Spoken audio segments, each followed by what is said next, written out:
सतयुग कैसे आएगा, कलयुग कब नष्ट होगा। 43,20,000 टोटल समय है 4 युगों का, और 4,32,000 समय है इस कलयुग का। जब कलयुग का लास्ट होगा उस समय सूक्ष्म वेद में लिखा है कि सभी प्राणी मांसाहारी हो जाएंगे और 20 वर्ष की आयु मनुष्य की रह जाएगी। उसमें से 15 वर्ष की आयु में ये पहलवान भी हो लेंगे, जवान भी हो लेंगे, बच्चे भी पैदा कर लेंगे और मर भी लिया करेंगे।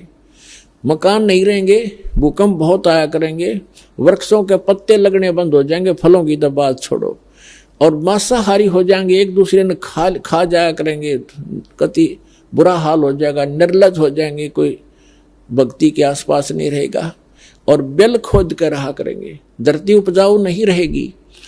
कहते हैं 3 हाथ अंश खींच लेत कलयुग धरती का, और उगे कोई ना बीज हाल कह दो पृथ्वी का। परमात्मा ने सूक्ष्म वेद में बताया है कि कलयुग का जब अंत होगा 3 हाथ, 1 हाथ इतना लंबा यहां से लेकर ये 1 हाथ है 1.5 फुट का, यानी 4.5 फुट नीचे तक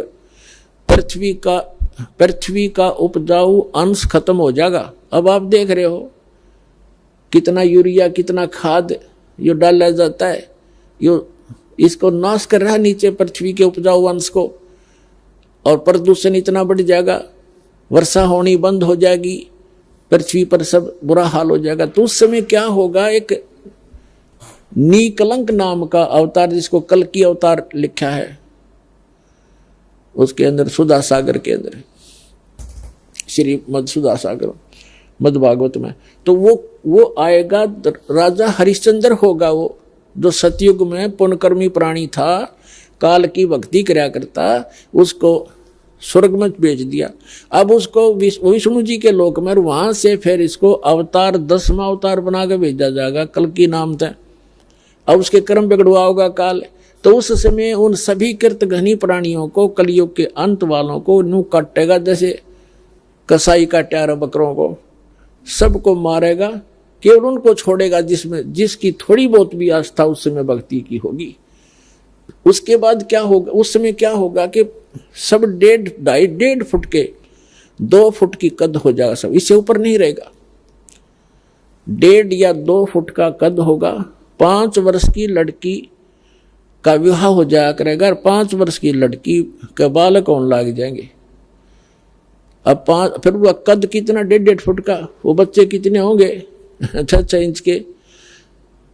तो इस प्रकार वो कलयुग का अंत होगा। उसमें क्या होगा, क्योंकि एक तो संसारिक लोगों के किस्मत के आधार से वर्षा होती है, उनके पुण्यों के आधार से, फिर परमात्मा अपने हिसाब से सृष्टि क्रम को चेंज करते समय इतनी जबरदस्त वर्षा होगी, पृथ्वी के ऊपर कई फुट, 20-20, 30-30 फुट पानी खड़ा हो जाएगा पूरी पृथ्वी पर, और जो वहां व्यक्ति बचे हुए होंगे वो ऊपर के पहाड़ी क्षेत्र में चले जाएंगे,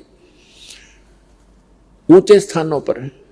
और फिर क्या होगा कि धीरे धीरे वो पानी सूखेगा, और जमीन के अंदर जो विष भर गया वो उस जल उसको बाहर ऊपर निकालेगा, और पूरी पृथ्वी पर जब जल सूखता जाएगा वहीं पर पेड़ पौधे होते जाएंगे, भर जाएगी पृथ्वी ऐसे, और सुंदर वातावरण होगा, प्रदूषण खत्म हो जाएगा, ऑक्सीजन की वृद्धि हो जाएगी।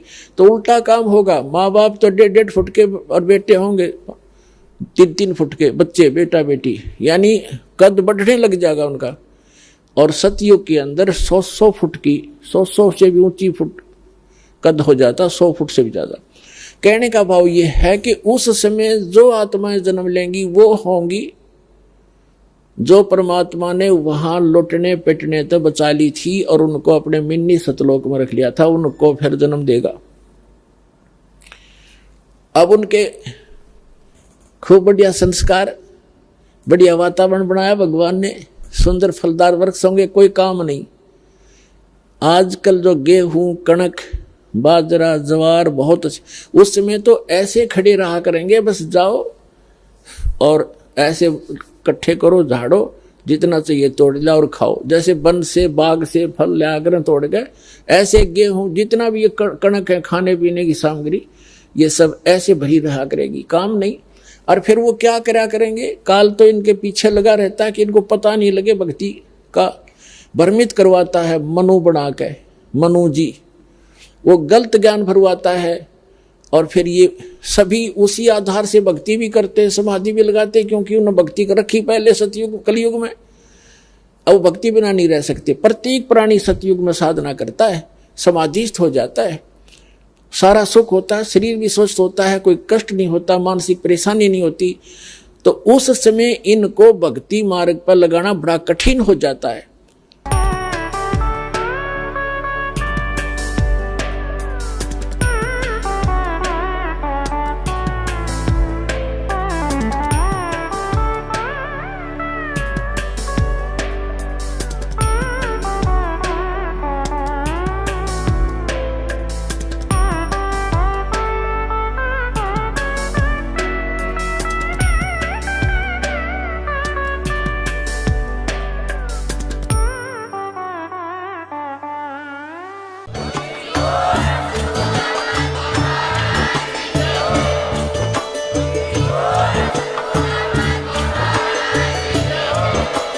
आप सुन रहे थे जगत गुरु तत्वदर्शी संत रामपाल जी महाराज जी के मंगल प्रवचन। अधिक जानकारी के लिए विजिट कीजिए हमारी वेबसाइट www.jagatgururampalji.org। संत रामपाल जी महाराज जी के शुभ आशीर्वाद से पूरे विश्व भर में 500 से भी ज्यादा नाम दीक्षा केंद्र हैं, जिन पर संत रामपाल जी महाराज जी द्वारा ऑनलाइन निशुल्क नाम दीक्षा दी जा रही है। अपने नजदीकी नाम दीक्षा केंद्र का पता करने के लिए संपर्क करें 8222880541।